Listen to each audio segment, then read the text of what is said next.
On this episode, I have the opportunity to speak with our Chief Appraiser, Jon Lowe.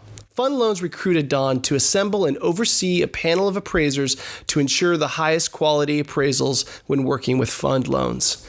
We discuss being an appraiser during the glory days and why sometimes on luxury homes there's a large disparity between value. Listen close as we drill down on why you don't want to be cheap on your appraisal with an AMC, appraisal fraud, how to successfully craft an appraisal rebuttal, and last but not least, what to do when your appraisal comes in below value, because you know it's going to happen at some point. And before we get started, please like, share, subscribe, and comment. Let us know what you want to hear. Welcome to the $1 Million Mortgage Experience Podcast. Listen in as CEO Jon Maddux of FundLoans reveals tips, secrets, and origination ideas to fill your pipeline with $1 million opportunities. Welcome to the show. We're here with Jon Lowe today, Chief Appraiser of FundLoans. Thanks for coming on. Thanks for having me. Awesome. So, Chief Appraiser, you've been in the business a while. Yeah, 15 years, yeah. Nice. Yeah. So you've seen a lot. You've seen a lot of houses, right? I think we're up to around 10 grand now. 10,000 houses, yeah. 10,000 houses. Yeah. So you've seen them all. You've seen the good ones, the bad ones, the ugly, the pretty. Yeah, lots of stories. Yep. Lots of stories for sure. I've heard a couple already, but do you have any you want to just kind of open us up with? Maybe a story of a house. Maybe it was a little unkept, or maybe it was pristine, but, you know, something weird. Yeah, I mean, what I've noticed is there's no like clear linear thing saying, oh, if this is $1 million house or a $200,000 house, one person's going to be clean, one person isn't. Yeah. I've been in $200,000 houses and not the best neighborhoods. You would eat off the floors, like pristine. Yep. And then I've been in, one was a $6 million house, beautiful, but I wanted to keep my shoes on when I got to the front door and they opened it. Yeah. So there's really no rhyme or reason. And it's any crazy dogs or anything like? Oh, the dogs. Oh, I have some crazy dog stories. I'll go down some tangents there. But yeah, some people think their dogs are fine. Yeah. But they're really not. They're not fine. Garage or crate or backyard, anywhere is fine. But they're big pit bulls or Rottweilers. You ever been like attacked by? Been nipped a couple times. Yeah. But normally I just kind of now after all these years just say, you know what, I'd be more comfortable if you put that dog away. I'd appreciate it. Yeah. I mean, you're right. Everyone loves their dog, but you never know when the dog might not love you. Exactly. I'm a stranger coming to their house. Yeah. So I want to talk a little bit about, to start out, the good old days. And I say that kind of, you know, not like half serious, because obviously the good old days led to the not so good old days. But there was some days when, you know, loan officers would just call you up, and I'm sure you remember, hey man, can you get a value on this 123 Main Street? And you'd have to come back with the value. And, you know, I'm sure you're not going to incriminate yourself, but I think everyone wanted to make deals work, and all the appraisers out there were pretty much feeling a little bit like, you know, if you didn't come into the value, right, that like maybe the guy was good, or the girl was going to go to the next appraiser that would, right? Was it kind of like that back then? Yeah. I mean, there's always been, like in any business, 5-10% of people that are little bad actors, pretty unscrupulous. And I really didn't consider myself or anybody I worked with in that category. Right. However, there's some logic involved. Obviously, it's a business relationship. Right. But these things are still being reviewed even back then. So you definitely would say, hey, can I get $1 million for this? Right. And you would take a look now and have all these caveats when you get back to them. Hey, if it's really upgraded, that view is really killer, then there's a chance. Right. But that's best you can really say, unless you have like 5 model matches that sold last week that are all the same, then you know the value is there. Like, no, it's 500. Exactly. So, but there was some pressure back in the day for sure. It was the wild, wild west. And I definitely had to say no to a lot of shady people, especially when it was starting to, I'd say 08-ish, early 08, maybe late 07. Right. When it was starting to head down. People started getting hungry and desperate, borrowers, brokers, everybody. Yeah. So do you think that we went in the right direction? Like, do you think we, obviously we completely changed the model. Like, you can't, like, I can't even talk to you right now. This is totally illegal. No, but you know what I mean? Like, as an originator, I can't call you up. I can't say, hey, is there value here anymore?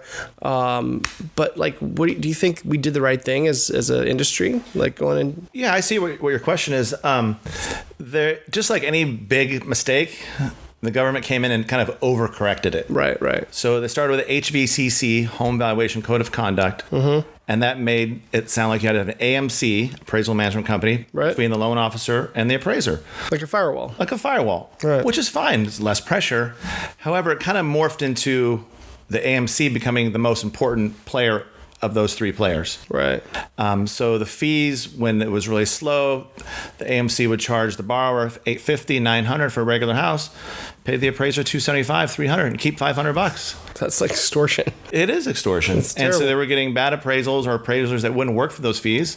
Right. So the quality went down. Mm-hmm. Sure, you had this firewall, but it really was just an overcorrection. Right. Yeah. So, I noticed as, when I originated a loan, especially in the jumbo space, you're going to get, appraisal comes in at $5 million and then another appraisal comes in $1 million less at $4 million. And you're like, how is this happening? Like, do you have an answer? Because I know our viewers probably have had the same thing happen to them, where one appraisal comes in way high. Are you thinking, wow, that's the right value, right? Mm-hmm. Or it comes in low first, then it comes in high on the second one.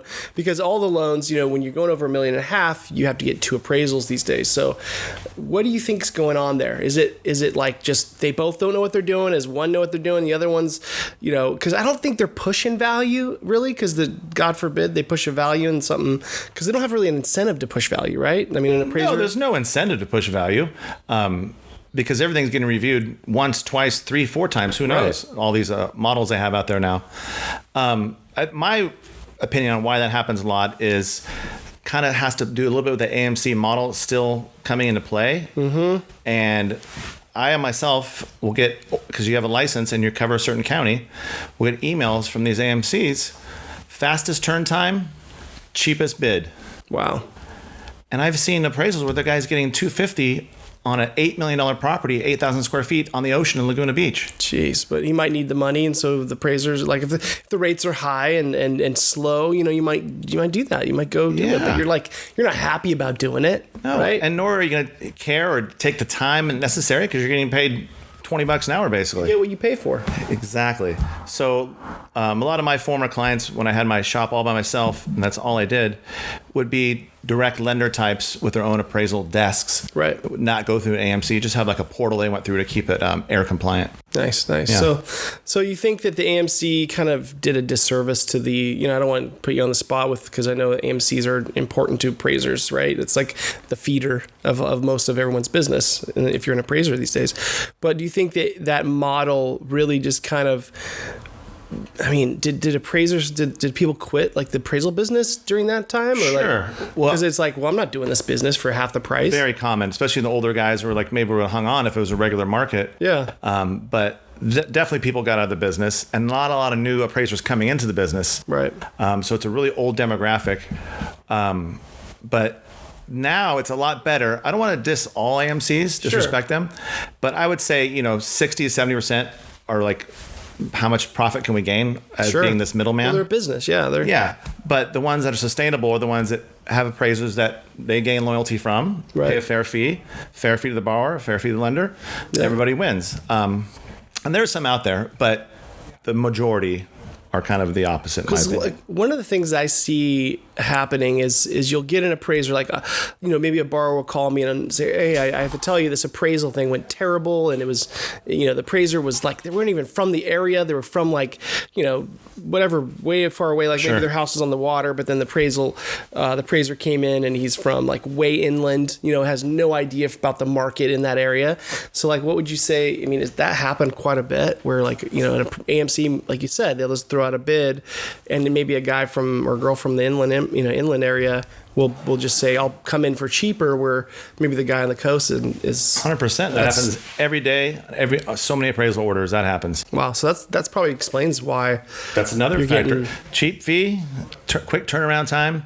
Don't know the area. Right. That's a bad combo for any broker, any lender, any borrower. Right. Nobody wins in that one. Right. So one of the things also that's like a pet peeve of mine that just irks me so bad is when you get a low value and you just try to do a rebuttal, and you're just, maybe you're kissing their ass because you just like, you have no power anymore as and rightfully so. You shouldn't have power necessarily as a loan officer, but there's no, like, I think I rebutted maybe 10 appraisals in my career as a, post crash. Every single one of them said sorry, except for one, and that was only because it was due to square footage. Mm-hmm. But like every other time, nope, this is my opinion. This is my opinion. This is my opinion. I mean, as an appraiser, did you ever like get a rebuttal like that where you were like, nah, this is my opinion, I'm just going to keep it? Or did you kind of like, I mean, I'm putting you on the spot. No, it's nothing. And there's nothing unethical about a rebuttal. Right. You're saying, okay, I found these errors and or omissions, and you present it in a logical fashion that makes sense. Right. The rebuttals or appraisers will do that. Oh, it's my opinion, I'm standing by it. Yeah. They're in two camps. The one camp, they're just an idiot and they got paid $250 for that appraisal. Yeah, they just don't even want to and they don't want to deal with it anymore. Right. Or people that have genuine knowledge and care and concern about their clients, they do look at it like, maybe I made an error. Sure. We're human beings. Right. There's like 1,800 different fields you have to input. Sure. Maybe you made an error. Maybe you missed a comp. Right. So I think it's as long as a well-educated, well-reasoned rebuttal. Right. And not in an abusive, demeaning tone. Right. I think a logical appraiser will listen to that and at least consider it. Yeah. And I've seen multiple overturned, and I've overturned multiple, like, you know what? They have a case there. Yeah. This one is actually a little bit nicer than that one. So I see their point. And you adjust it. And you make comments why you did it. And it's not a pressure thing. Like you don't get dinged or docked, do you, by the AMC if you have to change your appraisal, or do you? Some of them do. Some of the big, like, grinded out ones, they'll like say how many revisions you had per appraisal. And whether they're good or bad, it doesn't really matter. Right. Whether it was just a typo or you missed a comp or square footage was wrong. Yeah, interesting. So those are, again, kind of the churning. Right. They're usually bad on all kind of the levels. So what do you think the, I guess not percentage, but how much of was it their appraisers or the appraisal pushing value kind of, what do you think, how much of that led to the crash? I'd say it had a part in it. Yeah. But was it the major part? No. In my opinion. Because like I said at the very beginning, there's just bad actors in every business. Whether you're a plumber, a doctor, an attorney, whatever it is, they're going to have that 5-10% that have no morals, are unscrupulous, and they'll cheat, lie, and steal. Well, and also, I mean, lenders were looking the other way, right? They're looking at they're looking at the values, and they're looking at them go up and up and up, and they're, the lender's the one giving the money. So at the end of the day, I really think it, obviously, even if an appraiser says the value's here, it's not necessarily the appraiser that, they say the appraiser pushed the values. That's partly why the crash happened. But I'm with you. I think it's at the end of the day, it's up to the underwriter, up to the lender to say that value's not there. And I don't agree with the value, or that's why there's, a review process and all that stuff. And that has improved some things, I think. Yeah, the review process now. Right. So, how about market timing? It's something I don't think of very often as a loan originator, but especially when you're dealing with these high-end properties, right? Like market timing could mean a lot. It could really, especially if you're an underwriter or you're appraiser reviewer or a chief appraiser, when you're looking at an appraisal, do you look at the market timing much on the big ones? You mean as far as like sale time, like how long days on market? Right, days on market. Oh, for sure. And obviously the higher end properties, the bigger ones are going to have longer days on market. Right. Because not a lot of people can afford those homes. Yeah. Whereas the entry level, starter home, townhouse in a decent neighborhood, those are going to go quick because everybody can afford them with decent credit and decent income. Right. So it's just natural economics, supply and demand kind of thing. Mm-hmm. But if something's super unique and everybody wants that and it's the best of the best, that's where the reviews are hard and the appraisals are hard, and you need someone underwriting, investor side, and appraiser side to really understand the big picture of things, not stick in the boxes that sometimes the secondary market will keep you in. Mm-hmm. Comps within a mile, within 6 months. Like, no, there's not a lot of these. So we all have to think outside the box and think big picture. How much would someone else pay for this property also? Right. The typical buyer. I heard one time from an investor, they said, a $10 million house could quickly become a $6 million house if, say, the decor, whatever the style of house changes, and then all of a sudden they don't want that house anymore, and no one wants that house because of whether it's too big or whatever. It's changing in the economy. Have you noticed any kind of changes or trends in the economy that would, I know we hear about the millennials, they all want smaller mini houses and whatnot, or no houses, or and things like that. But like, have you seen a trend in like days on market for bigger homes? And yeah, I think so. That just generational wise, I think the baby boomers. It's just my 2 cents on it. With 10,000 houses doing this for all this time, that people maybe in their 30s, even successful people in their 40s, and even early 50s now, they don't want 18,000 square foot houses. They don't. I mean, they do, but they think about it and like, okay, do I really want to take care of this? 7,000 is pretty sweet. Yeah. 6,000 is pretty sweet. Yeah. And so I think there's a lot of that, logic and kind of just thinking like, how much do I really need? And then you can travel with the rest of your money you just saved and the upkeep and whatnot. So I do see that, kind of. Maybe that's the richest of the rich of the tiny home people. Does that make sense? Sure. Yeah. I mean, I was looking in Redfin, I think, on one of our podcasts, and I think I Googled, I put in Redfin 10 million minimum, and I pulled the zip code out in Los Angeles, and there was like 133 listings, over $10 million. and so, talking about days on market, I mean, that's like, how long will that take to go through? I mean, there'd have to be, another big tech boom, or like, how long would that take to get through? Oh my goodness. That's a crisis waiting to happen. I mean, right? That's something's going to correct itself. Yeah. Whether the prices are going to come down, or they're not going to try to sell these kind of homes anymore, and definitely not build them anymore. Right. It's hard to say what will happen in the future, but because there's only so many Beyoncés, right? Only one Queen Bee. Right. But like, I mean, think about how much it would take to afford a place like that, and because there's a lot of actors. I was looking at Game of Thrones actors, what they get paid, and I think it was like the two highest paid per episode, and there's only 6 episodes, right? So it was like something like 1.1 million per episode, or 1.2 million, and this is like one of the top shows in the country or in the world.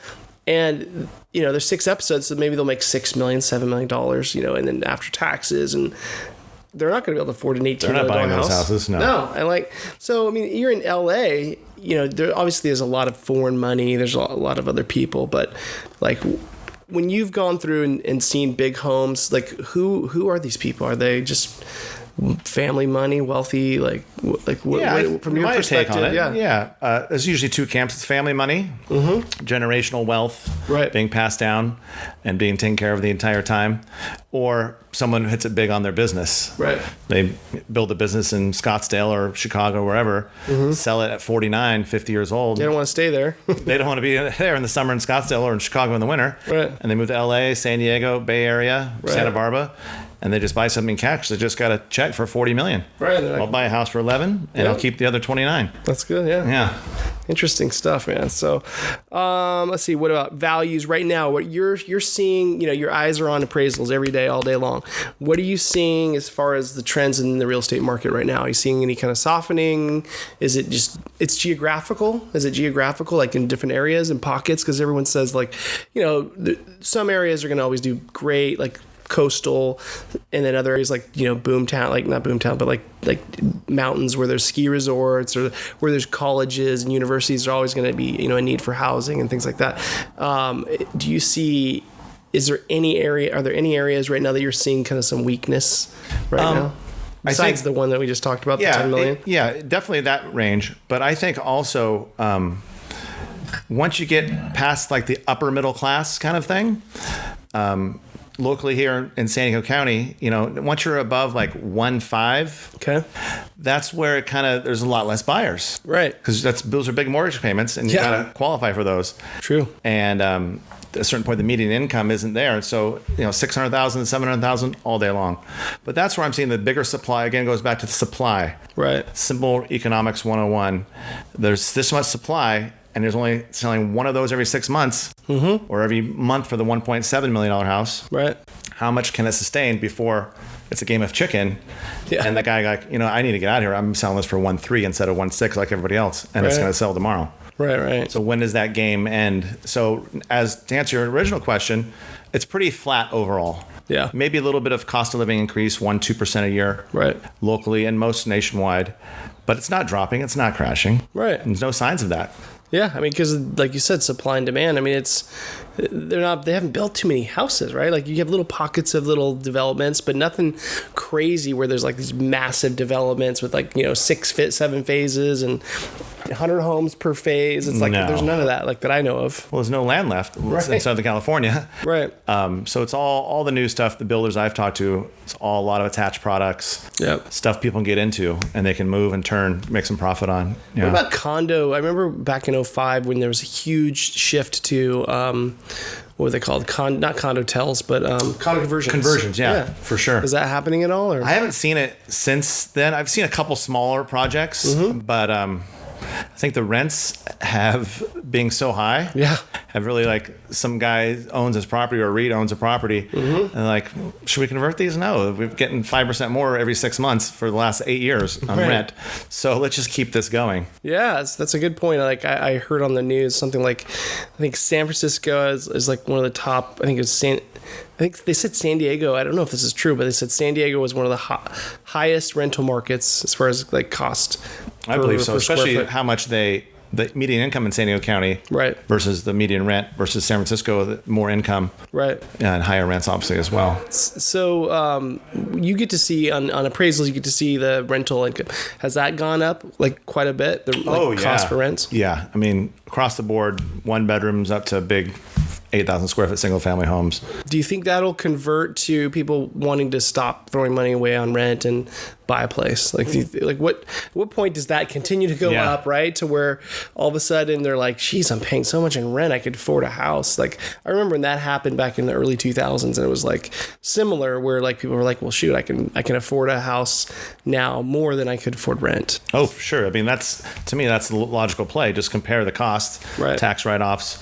I don't know if some of that has to do with the recent tax changes with the American write-off, property taxes and interest income. Right. But I mean, at a certain point, it just makes sense to me to own a home. Yeah. Cool, man. What else? Any crazy stories that you've had, in your 15 years of being an appraiser? Like, there's got to be something you want to tell us. Well, there's something really crazy that happened. I'll try to keep it concise. I was appraising a property in inland San Diego County, in a town called Escondido. Yep. It's a warm summer day. It was like 95 degrees, and the house was not vacant, but there was nobody home. And the listing agent said, "The guy's a cop. He's gone all day. You're fine. There's dogs in the dog run on the side of the house." Great. Lockbox combo, put it in, do my whole thing. And then my iPhone, just kind of froze up, so I couldn't take any more photos. So I went to reset it. And so I just set it on the kitchen counter and went into the garage to measure the garage with my laser measurer. Door closed behind me, and I get in there, and then I go, okay, measured it, go back into the house. It's got an automatic lock on the inside of the house. Shit. So here I'm stuck in this garage in Escondido in 90-degree weather. Oh, man. And I go, okay, well, I'll just open the garage door and go out the garage and come back in the front door. No big deal. Right. There's 2 padlocks on the garage door, like old school on the inside. I go, oh, okay, I'll just go out the side door here and, go around the house. There's a lock. Logical. But that is exactly where the 2 Dobermans in the dog run were. Literally attached to the chain link fence. If you open that door, they attack you, you're dead. So basically, I climbed out the window and went on top of that. The dog run? But it had a ceiling on of chain link. And they're like jumping up, almost getting me. I'm sweating to death. I'm not a small guy. It was not a good situation. But I crawled across and made it out. Wow, was it worth their $240? I did not do it for $240, nor have I ever done one for $240. That was back in the day, yeah. But that was only probably 5-6 years ago. It was a funny story. That is funny, man. Yeah. I mean, we think of an appraiser, you go out and you just do, you measure real quick and you do this quick report, but it's a lot of freaking work to do an appraisal. Oh, yeah. A lot of work and a lot of risk. Okay. Because we all have errors and omissions insurance. Oh, right. There's attached to every single appraisal report. Yep. And when things go sideways on a loan, if it's foreclosed on or a short sale, they're going to investigate that whole loan file with a fine-tooth comb. Yeah, they will. And right in that appraisal is this guy that says $1.5 million of errors and omissions insurance right there. And they go right after you. Let's try and see what this guy did wrong. Oh, so man. that's why appraisals are so important. There's a lot of risk. And that's why you should never do them for cheap or pay cheaply for them. Right. Because it's just so important it's the collateral the loan is being based off of. Yeah. So to me, to try to save $200, $600 on this big piece of property that has so many stakeholders involved, the loan officer, the title, down the road, the American public in some cases, investors, REITs. Yeah. To me, it's a weird thing to cheap out on. Yeah, you don't want to cheap out. Yeah, that's actually brings up a good point. Like when I talk to a borrower and they say, normally they don't ever balk at an appraisal fee, but sometimes they'll say, well, like, why are there 2 appraisal fees? And you tell them why, but and then if they ever say anything about the appraisal fee, it's you get what you pay for it, and almost always that's the easiest way to tell them, because nobody wants to pay for a cheap appraisal, especially when they're trying to get the highest value that they can possibly get. And so I just think it's so important, and I think that's why we brought you on as our chief appraisers, because we want to give the value and to every file that we have. We want to put the quality and the tension on these, because at the end of the day, we're not going to have if you do bring a loan to FundLoans, we're not going to have 2 appraisals that are that far off. Because you tell us how that you would kind of keep that from happening. Sure. It's very easy, because what we're trying to do here at building our own panel is kind of a mesh of the old school, where you get the great service, the loyalty, no fraud, just service, loyalty, and quality. Right. And we can pay them a fair fee and give them a decent turn time, not have to rush through it. Right. Because we want quality, Yep. we want loyalty, and we want good quality reports that will stand the test of time and that will be logical. Yeah. And if I see something, I can speak appraiser to them, for lack of a better term. And I think that really helps, like, hey, I'm noticing this. What's the rationale behind that? Right. And I think over time, slowly we'll build and build and build, and just have the best in the business in all the markets that we serve. I love it. That's so good. So one last thing I want to talk about is technology, and how people have always tried to automate everything, right? You can automate some aspects of an appraisal, like you look at Redfin or Zillow and the Zestimate, right? And you get to get the value. But there's always going to be a need, I think, for an appraiser, a human to look at it. Like, but what do you think of the AMC, not the AMC, what do they call the AVM? AVMs, yeah. Like, what do you think of AVMs? What's your take on it? AVMs are fantastic with some caveats. Right. Is it a basic property? Like, there's a lot of properties like it. Is it like Is it a cookie cutter? Yeah, is it a homogeneous neighborhood with everything's very similar year built, similar size, similar acreage, and there's a lot of turnover in that? Mm-hmm. It's probably better, right? Because the percentage of nicer upgrades or views aren't even a factor when there's that much transactions. When it's unique, then the AVMs are rendered useless. Right. Yeah. You need a human set of eyes, because they can't see an ocean view. They can't see a busy street. Mm-hmm. They can see, a 1982 kitchen in 2019. So it just depends property to property how logical they are. Right. Yeah. And then talking about fraud, appraisal fraud, I remember back in the day there was I think it was AmeriQuest Mortgage. Mm-hmm. I don't know if you remember the story, where like they were using a dead appraiser's license, just making up whatever appraisal they want and whatever values they wanted, and it probably worked for a good amount of time. Have you seen any fraud in appraisals since the crash? No, not since the crash. I did see some shady stuff. Yeah, I know they were actually amending PDFs. Jeez. You can buy the special software, and even back then. Just flipping a 0. I want a 0 here and a 9 here instead of a 2. So super shady. It's going to get caught like any cheater sooner or later. Right. But I haven't seen a lot of fraud. It's hard to do that. It's hard to do it. Especially with Zillow, because Zestimate's so awesome. Yeah, those are great. If an appraiser ever talks about a Zillow estimate, Zestimate, they're not an appraiser. No. And I don't know of anyone, or never heard of one, that would. We have MLS access like the realtors. Right. See all the confidential remarks. And just like any business, the pro knows the stuff. Yeah. A little computer is not going to tell you much unless it's a big development with everything being exactly the same and a lot of turnover. That's good, man. Yeah.